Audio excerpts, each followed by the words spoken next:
Hi everyone, we're back. We wanted to do a podcast just because a lot of stuff's gone down in the last couple weeks.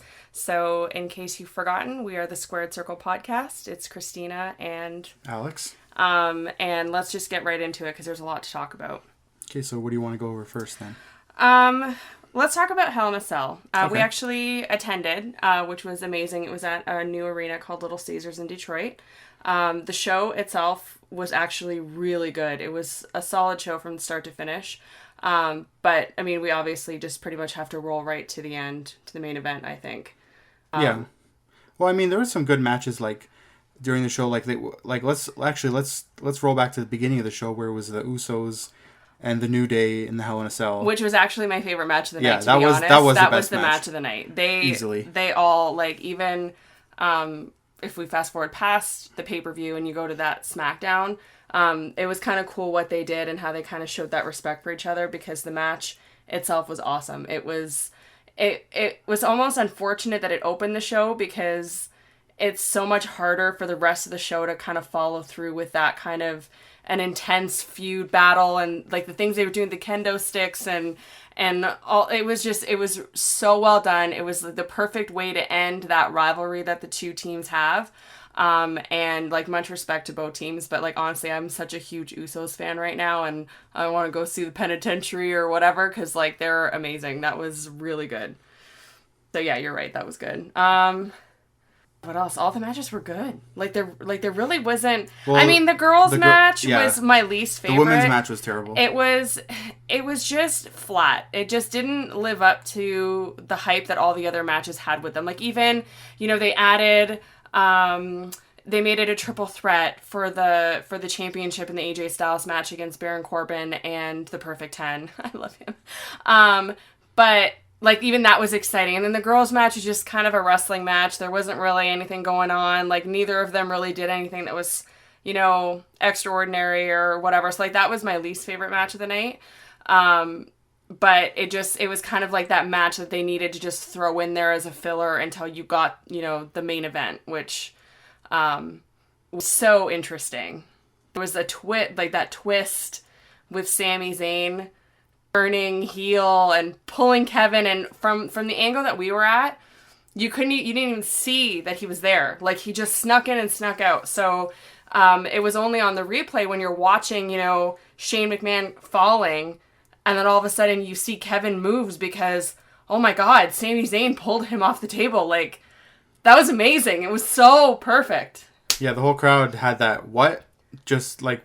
What? Like, what Everyone happened? was stunned. And then what was even better about it was on SmackDown when he's supposed to explain what happened, and he actually had a valid reason. Like, it was one of the few times, probably ever, there's been a heel turn that made sense. Mm-hmm.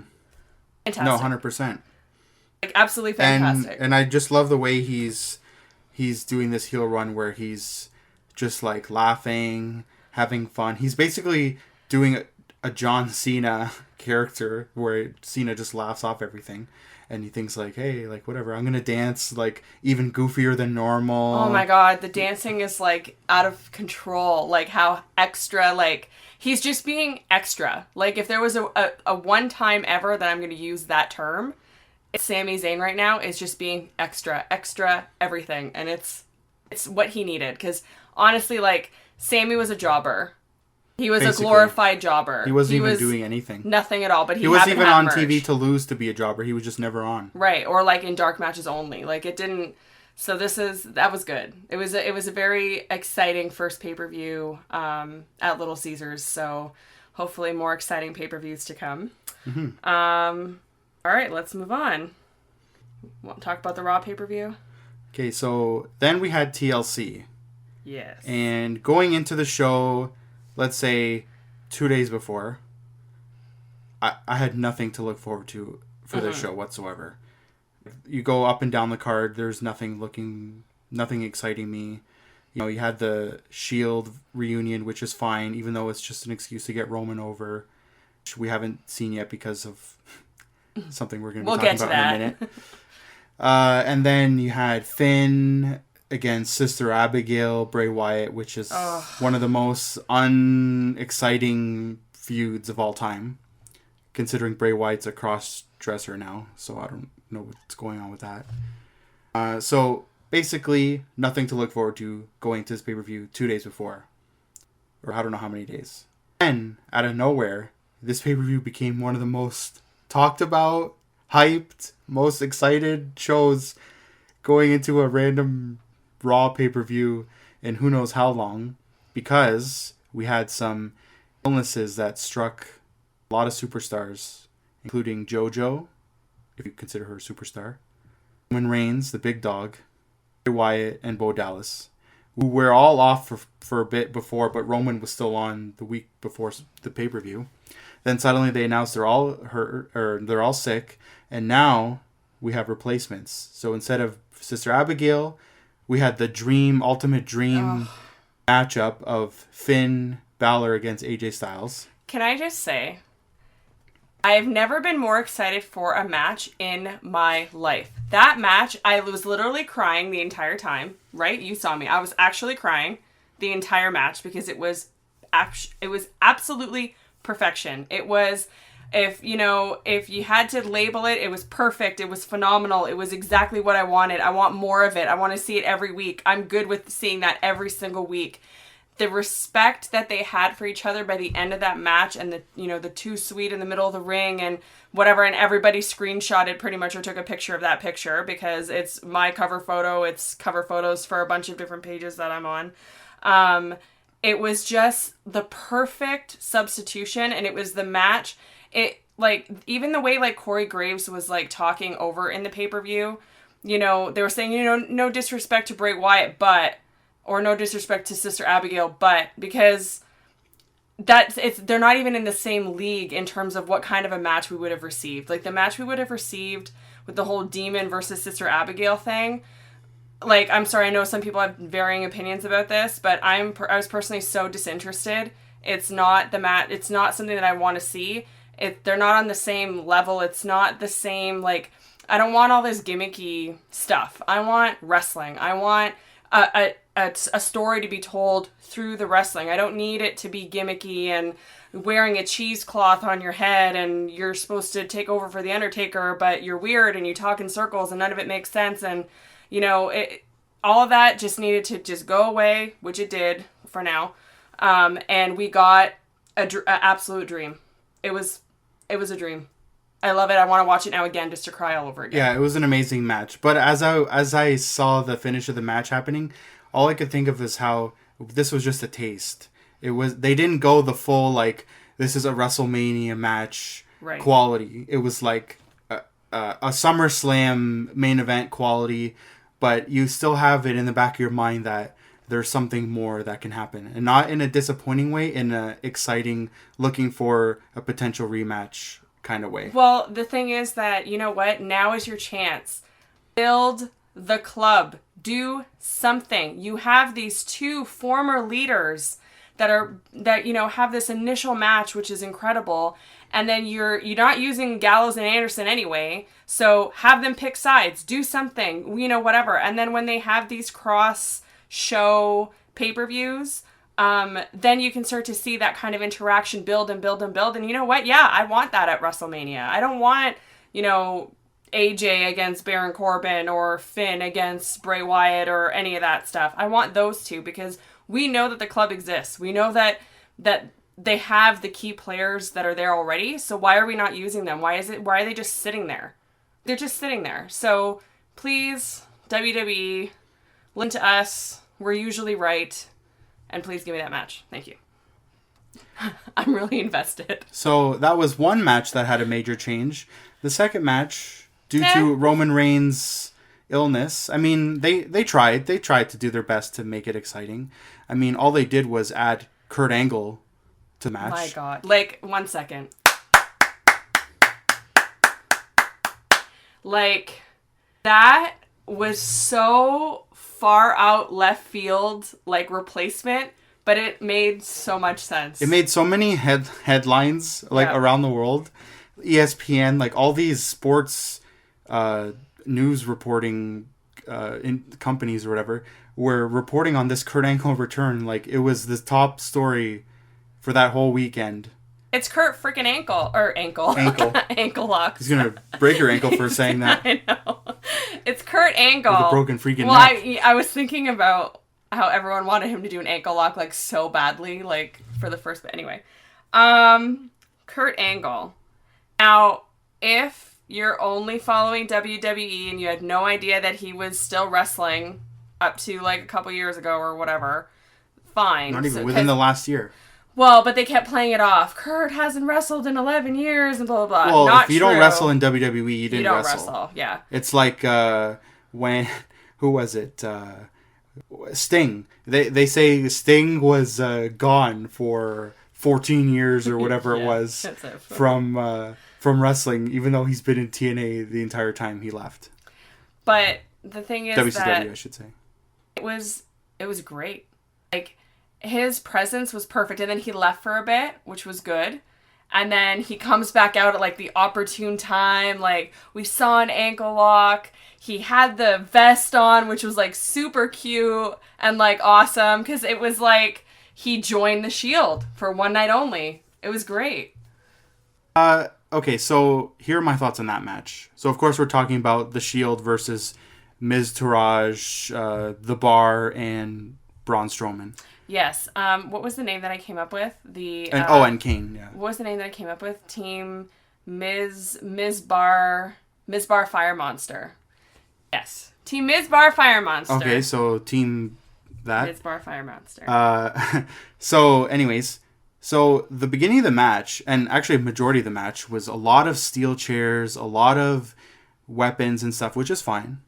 Okay, no problem. It's a TLC match. That's the whole point of it. But see Kurt Angle just using a chair for the first bit was really like, I was like, oh man, like I want him to like do a move, here and there. And then like he would throw in the random, here's a German suplex, and the whole crowd would pop like crazy. These Germans are very because you want to see Kurt Angle wrestle. Like anyone can, Daniel Bryan's not allowed to wrestle, but he can still grab a chair and beat up someone. Mm-hmm. That doesn't mean he's wrestling. Mm-hmm. But when he's doing an actual wrestling maneuver, what a maneuver, then that's when the crowd popped like crazy. So, basically, up until he was taken out by whoever, Kane, I think. I can't even remember. So then he's gone, but then when he came back, that's when he was like the Kurt Angle. I'm going to give everybody a because he was intense. Angle slam. That intensity came through. Yeah. So the intensity came through. He was doing all his finishers. He was doing the ankle locks, and it was just nonstop pops the whole time.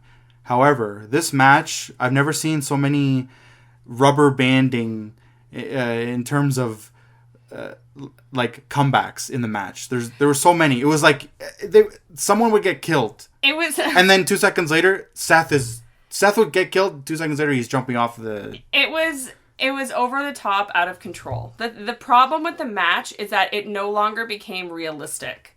Like, there is no way at all. Even if it was Roman, could possibly... Well, okay, maybe you're not Roman.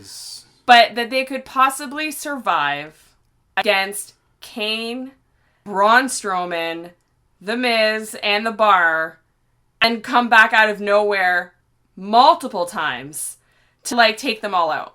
Like, it's not like it happened once and it was like, oh, okay, like, that's, like, their second wind, their steam has come through, they're gonna, do something. No. This was, like... what felt like 25 times of them doing this whole resurgence and then like decimating everybody, which didn't make sense at all. Like in terms of believability of the match, it was off the charts. It didn't make sense at all. Like, and the match lasted forever. It was one of the longest matches that I can remember. Like, it felt like an Iron Man match. It felt that long. It was dragging because you never felt like you were getting to the end of the match. Right. It always felt like every time you were like, oh, okay, yeah, like, oh, Seth, he's out of the match now. That, like, there's no way. But then he would come back, and then it would happen again and again and again. So you're like, are we going to the end anytime soon or no? It never had that feeling of, like, yeah, like, if they end it right here, that'll be perfect. Because, there was no satisfaction. Because you never felt like it was coming. So. Agreed. The Kurt Angle appearance, though, was pretty good. But now, obviously, we know, talking about Survivor Series, that he's the captain of his team for Raw, and Shane McMahon is the team captain for SmackDown. It's interesting how Shane is in back-to-back pay-per-views. I think. Because that's not common. Like, I mean, like, we know that Shane likes to be involved in pay-per-views and stuff, but it's not common for him to do like a back-to-back like that and be the team captain or whatever. I thought it was strange that they took out Dane O'Brien last week. That was just weird, because everyone knows, like, he can't do anything, so, like, why off-screen injure him? I don't know. It just is weird. But what's interesting about the Survivor Series teams for SmackDown is that Rusev, happy Rusev Day, by the way. Happy Rusev Day. Rusev was supposed to have a match with AJ, and the winner of that match would be on the team, but now it's been confirmed that AJ is actually going to have a title match on SmackDown against Jinder Mahal. Rumor has it Mahal is hurt, some shoulder injury or something, so AJ's probably taking the belt off of him. So, a strange turn of events in the last week. So again, injuries and weird illnesses have kind of taken over, but I'm okay with the way the storylines are kind of progressing based on how they're reacting to things. So, all things considering, you haven't felt like we've been getting plan B and a plan that's worse than plan A. Actually, the plans are better. It felt like they're either better or you wouldn't realize something bad is happening. Well, even when AJ got pulled from the tour in order to come do the pay-per-view, Triple H replaced him on the tour. No, you're thinking Kevin Owens. Kevin Owens. Oh, right, because Kevin Owens went home. See, even better. But even Triple H is on tour with them right now, wrestling, and he even teamed with the Shield, which doesn't make sense. But still, I'm okay with it. No sense whatsoever. But I'm okay with it because it's Triple H and the Shield, so it's fine. But it's just the whole, like, honestly, keep going with Plan B, people. Keep going with Plan B. Have you seen the funny clip of it's Triple H teaming with Dean and Seth, and they're all running to do like a suicide dive through the ropes or something, and Dean and Seth fly through the ropes, and Triple H is running with them, but then once Triple H gets to the ropes, he just like steps through them, like doesn't actually dive. It's like he just exits the ring. That's amazing. No, I didn't see that. Yeah, I just saw when they did the Knuckles thing, and I fangirled enough for that. So that's all. I need to find that clip. That's amazing. It's pretty funny, yeah. That's hilarious. I'll let you see that one. Okay. So while we've had illnesses, we've also had some firings. Yes, we have. So, to be honest, Summer Rae should have been gone like 2 years ago because she's literally done nothing. She like hurt her leg forever and then she just became some model or something. So good riddance. Well, I mean, that's also, it's not her fault. They had nothing for her. They didn't use her. No, they didn't. But I liked her. Like, she never bothered me. But they weren't using her anyway, so why keep her on payroll? Like, they kept her on payroll for 2 years for no reason. And then Darren Young, he's pretty injury plagued, to be honest. Like, he is always hurt. Yeah. So again, like, that's somebody that you just need to cut because you're not using them anyway. Even if you wanted to, he's hurt all the time. It's kind of like Wade Barrett. Wade Barrett's great, always hurt. So, like, no use to the company. And then there's Emma. So Emma got released. And, even though it happened, was it over a week ago or just about? I think it's about a week ago. A week ago. And there's still new stories coming out every day about why. A lot of people are thinking that Vince is still mad because of how she didn't care for the Emelina gimmick, which, I mean, why would he be surprised for that? Just basically saying, like, oh, I gave her this idea, she never liked it, and then we had to cut it and whatever. So then any opportunity he saw that, like, we can just get rid of her, maybe that was the time. But evil Emma is so much better than Emelina anyway. And the thing is, they used the Emelina gimmick with Lana, which they should have axed her accent when they switched her over anyway, but that's besides the point. Because they tried it with Eva Marie too. It doesn't work. That's not what people want anymore. Now the women's division is actually, like, serious about wrestling. So they don't need to have these gimmicky, like, enough with the gimmicky stuff. Like, you know what? It's cool for, like, The Undertaker. But there's only one Undertaker. So we don't need gimmicks. We need wrestling. We need quality. Like, all of the we don't need gimmicks, but we need character. Yeah, but character You don't have to come out like a Barbie doll. Like Kevin Owens doesn't have a gimmick, but he has character. Right. AJ Styles, same thing. They're not gimmicky. They're not limo drivers or farmers, wrestlers, but they have character. Right. That's why people get attached. They cheer for them. They're over. Well, look at the Fashion Police. Okay, the Fashion Police, that's a gimmick. Yes. I'm not expecting them to win world titles. Right. But they're entertaining. That's fine. But when it's someone that you want to be successful in achievements, right? A gimmick can only go so far. Yes. Exactly. Unless you get lucky and you get something like The Undertaker or Kane, where it's a complete gimmick, but it works. Kane is literally like a monster. Not a monster among men, but you know what I mean. Or a mountain of a man. Oh God, I hate that one. I hate that when Michael Cole says "mountain of a man." It actually gives me the heebie-jeebies. That's my favorite. It's terrifying. But mountain of a man. But I mean, you have this demon from hell. Yeah, I'm expecting him to win the world title. Like that's gonna happen. But I'm not expecting Tyler Breeze, who's dressed up like 11 from or whatever the name is from Stranger Things. Yeah, no, I'm not expecting that. So.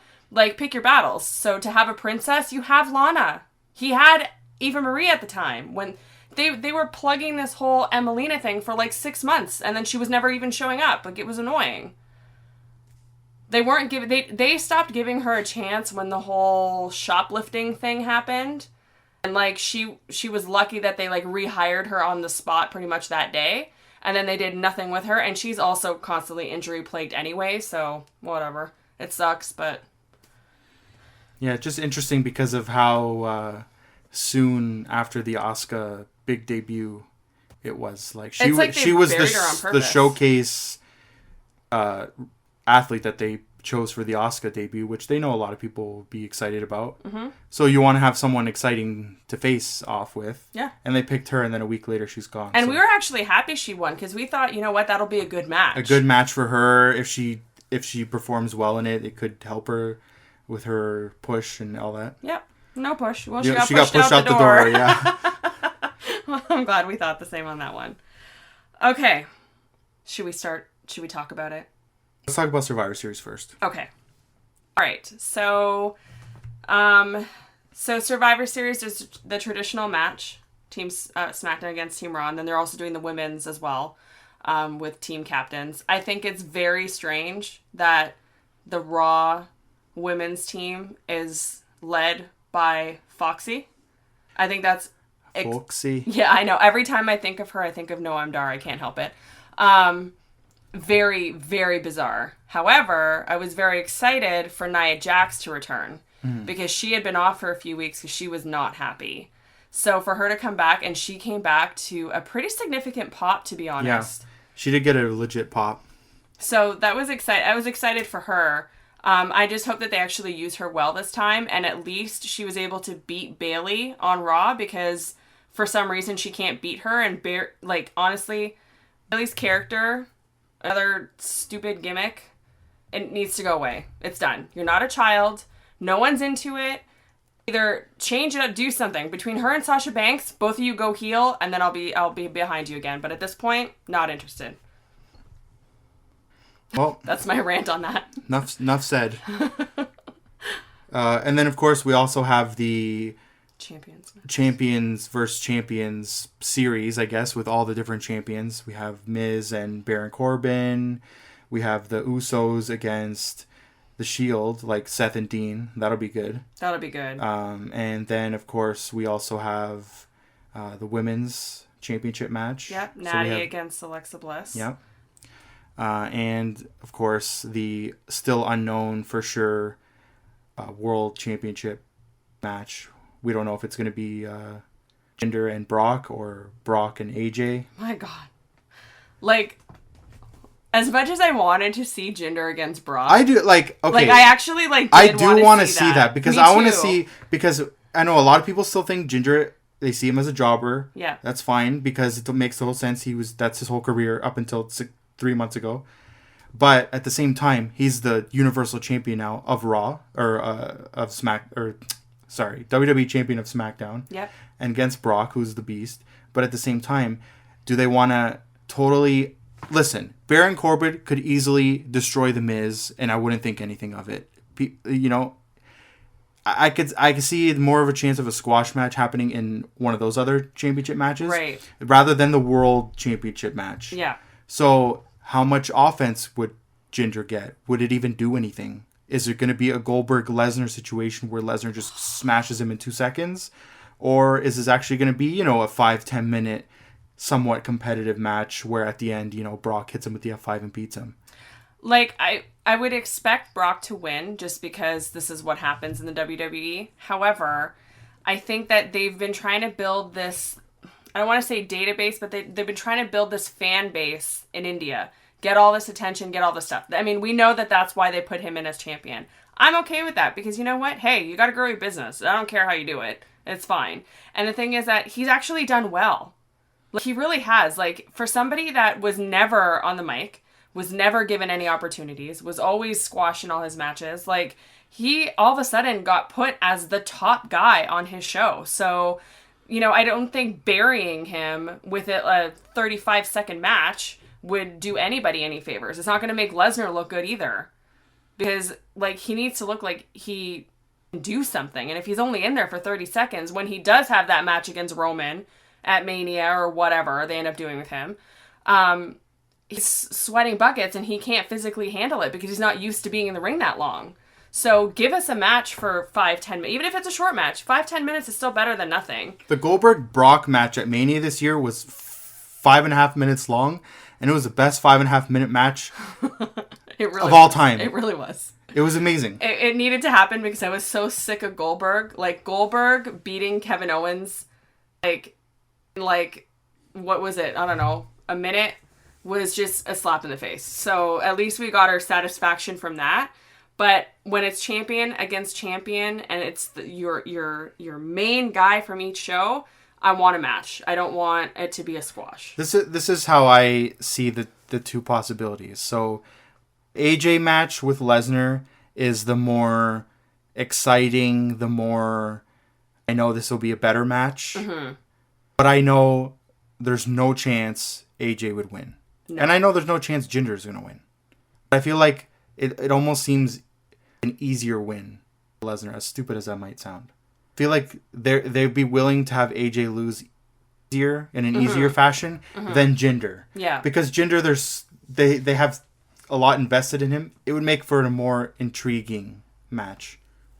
I agree with that. I think that the thing is that AJ's proven himself, which is why when they were in a pinch, they are using him. They know he's the top. They know he's the number one in the company. There's no question about it. He has, by and I'm large... not saying that from a fanboy standpoint. I know when Vince is watching, he knows, besides his baby boy Roman, that his favorite is AJ. It's got to be. It has to be, and it should be, because he has done nothing but prove himself from the second his music hit at that Royal Rumble, which was like the best day of my life. Well, no, that's not true. The best day of my life was Finn against AJ. Anyway, that he has to be, like, he has to be their go-to guy, and they're using him better than they did Cena, because they're not building him up to be a Superman. He loses. He doesn't always win. Bad things happen to him. He loses his temper. He gets into fights. He does all this stuff, and it's perfect, and people have bought in. To the evolution of Seth Rollins? Yeah. So, I mean, in my opinion, whatever happens on SmackDown this week, I mean, they're in the UK or Scotland or somewhere anyway. It's in the UK. So we'll see what happens. But if Jinder's actually hurt, then AJ takes the title tonight, and then we're going to have quite a match at Survivor Series. Well, I mean, not tonight, but on Tuesday. Did I say tonight? Sorry. Yeah. Okay, so... the next thing I want to talk about is something that just broke today. So we're recording this on Sunday, November 5th. It's not that exciting. No, it's like a 2 out of 10 Yeah, excitement. it's like maybe 1.5 like, stars. I don't even heard... I had to dig to find this story. Like, nobody's even really talking about it, but I just figured I'd mention it because it sounded interesting. Since we decided to podcast anyway, we thought, well, we might as well bring it up just in case you haven't seen it and you can't find anything on it. We're doing you guys a favor. So... this story that broke today, of course, is the fact that New Japan Pro Wrestling, January 4th, 2018, Wrestle Kingdom 12. There will be a match, not that crazy. It's Kenny Omega, who in the last year and a half, has really stepped up and honestly is considered by many to be one of the greatest wrestlers in the entire world, based off his matches with Kazuchika Okada. Oh, man. Now, he was challenged after weeks of Twitter feuding. Yeah, it's been about, 6 weeks? Maybe not even that long. Maybe not even. But definitely a decent amount of time. He's been Twitter feuding with the Ayatollah of Rock and Roll, Chris Jericho. And a lot of people were thinking that Jericho was going to book Kenny Omega on his cruise, Jericho cruise. Mm-hmm. He's doing this wrestling cruise with all these superstars, Young Bucks, and all these guys are going to be wrestling there. And I think Rey Mysterio as well. I kind of want to go to that. So a lot of people were thinking, oh, maybe this is all just a setup for the Jericho cruise. But instead, we learned this morning that, no, they're setting up this match for Wrestle Kingdom 12, aka WrestleMania in New Japan. And the wrestling community on the internet exploded. I don't know what else to say. There's nothing else to say. It's literally one of the coolest clips to watch. Jericho just showing up on the screen and talking about how Kenny Omega's, pretty awesome and whatever, but he's not the best in the world. And he calls out other people that in the past have said that they are the best, and he says, I'm the only one that's still here. Amazing. And then he rips a photo of Kenny Omega, and the announcers are going crazy. They keep saying, What? Can he do this? Can he do that? Like, it was so perfectly executed. Like, the whole video on how he challenged him and all the build-up leading up to it about how they're calling each other out and they don't want to play this little game anymore. And it's just, we already decided we want to go to Tokyo in order to see it. I mean, we're probably not going, but we're going to look into it because why not? That match is going to be amazing and the build-up is so good already. Like, I'm totally invested. So the way they're advertising this match, so Jericho in his little promo video was saying that he's the best in the world, he's the only one left, and he's the alpha in the wrestling world. And of course, Kenny is the Omega based on his name. So they're building this as Alpha versus Omega, which I think is brilliant. It is. And this is like one of the most hyped matches. Like, they only got talked about today, and the whole, like I said earlier, the whole wrestling community is blowing up for this match. Well, what I like about it, too, is that it's happening at a perfect time for Jericho, because Jericho is in his prime right now. Like, his last WWE run is, in my opinion, his best ever. And he's got such a backing because of that, because of how well, his whole best friends thing with Kevin Owens and all these great matches and the list and the scarves and all this stuff that he was doing. He, like, rebuilt his entire fan base around that. And then now he's challenging somebody that just had one of the greatest matches, like, of all time. 3 of the greatest matches. Okay, yes, 3 of the greatest matches of all time. I was being, modest, I guess. And then they're gonna wrestle each other at the WrestleMania of New Japan. Yes, please. Like, absolutely. Now, there's all these, like, memes and stuff about Vince being ticked off about it, but you know what? It's money for Vince, too, in the end. Because Jericho appears, boom, he's got all the New Japan people behind him, too. So, a lot of people were questioning how it's even possible for Jericho to be wrestling on this show. And Dave Meltzer said that Jericho's a free agent. He's not, his contract with WWE expired. It just, like, it ran out. Which, we knew that. I mean, he has his one-off appearances here and there, but as far as a contract goes, he was working without one. And so that's why he's able to do that. Well, see, I like that he does that, though, because for him, it makes sense. It's good. He shows up when he feels like it. When he wants to tour with Fozzy, he feels like it. I mean, he kind of had to not be with contract because of his podcast, too. Like, you don't want to be associated necessarily by you don't want to be limited by your contract in terms of what you can do on your own time on your podcast and all this other stuff. So I mean, it works out in our favor anyway. I don't care that he's not contracted because look at the match that he just booked for himself, basically, as a free agent. Definitely we'll be tuning in on January 4th, probably at like 2 in the morning, considering the time change. Well, or a very long flight to Japan. Yeah, either way. Okay, so one last thing that we wanted to talk about is just a quick little rumor that we heard that we're really excited about. So we talked earlier about the first pay-per-view in Detroit having been Hell in a Cell at Little Caesars. And now rumors have it that Detroit is in the running to host WrestleMania 35.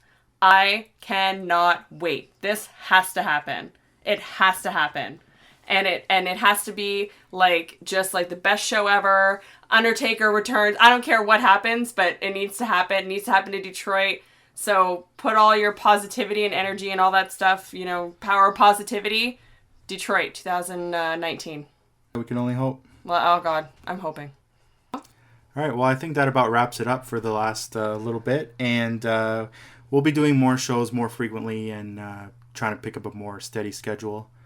So we thank you for tuning in, and we'll catch you guys next time. Bye!